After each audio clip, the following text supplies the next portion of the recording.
Blessed day to each and everyone. My name is Pular J. M. De La Serna. I am currently enrolled as a BSIT student, 4th year, Section B. This is GEC 9 and this is my final exam. Which I'll be answering a different social issues and topics here in the Philippines. So, I'll be reading the question and this is my proof that I'm not cheating. And this is just all questionnaire provided, sir. So the first question is, the Senate panel has already passed the divorce bill. It is appropriate to legalize divorce in the Philippines. What are your reasoning and moral stance on this matter? So for me, I stand on this matter, that I stand on the divorce bill to be legalized here in the Philippines, and not just to be used for a certain skin deep misconception or misinformation, misunderstanding to the couples, which is can be solved by just talking or just communicating with each other, but by means of a very deep reasons such as violence against their own partner, doing illegal activities, and many more. And here in the Philippines, we have high rates of these kind of situations where their partner is being abused, or their partner doing illegal activities or crimes, and etc. and so on, which is which is the main reason, and which is a legal reason where the couple can be separated legally.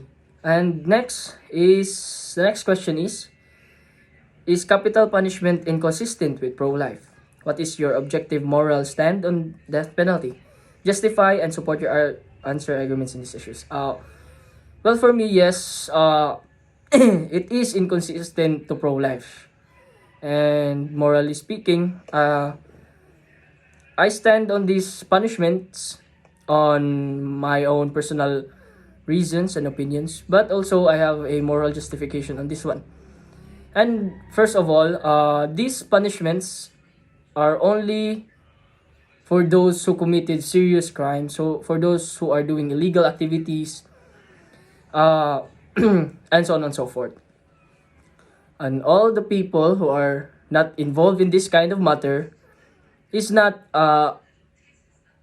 yes, it's not also involved to this kind of punishment. So so the proactivist is supports to life and life itself by which means death is murder is a serious crime, and so on and so forth. But this stands also that only to those criminals who be doing such things, they are given a lot of time to surrender, to change, to go back to what they used to be, and to have a new life. And for that, I stand on this kind of cases. So next is 3. Should the government program related to war on illegal drugs be continued or not? Explain your ethical judgment on this issue. Sorry. For me, yes, it should be continued as to what what we've seen in the last president, which is the President Rodrigo Duterte. And in his era, a lot of there's a serious drop rates of crimes such as drugs and killings and so on and so forth. It should be continued because those people who commits crimes, they surrender immediately, they change life, and they've become who they are now, or they've become successful, or etc. And the issues about the war on drugs is there's a lot of killings. So that killings only happens when the criminal fights back against the authority. So the Tokhang operation is very effective. At the same time, there's a lot of mass murder killings. Not actually murders, there's a lot of death casualties to be exact, not murders. I stand it corrected. Uh, a lot of deaths because of this operation, but only to those kanang criminals who fight back. So the authority itself have the right to protect their lives against them. So number 4 and the final question is the question of whether sex is determined at conception or assigned at birth is an issue related to gender ideologies. Which of these claims is supported by morality and science? So, yes, sex is determined at birth because scientifically saying and morally saying, uh, if you're a male, then you have a gamete and you have an XY chromosome. And for female, you have ovum. You produce ovum and you have an XX chromosome.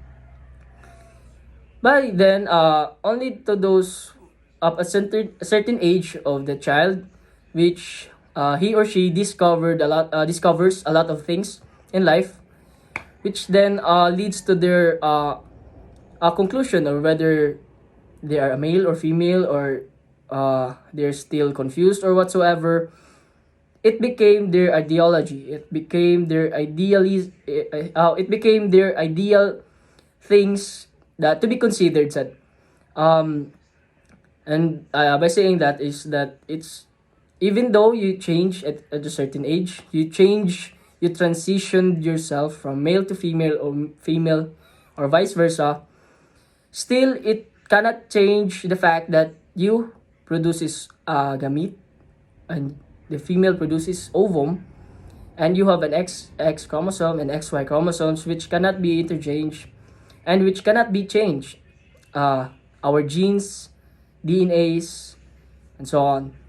That's it, folks. I hope I answered some of the questions, and I hope you learned something from me. And disclaimer: this is all my personal opinions only, and this is my answers to this kind of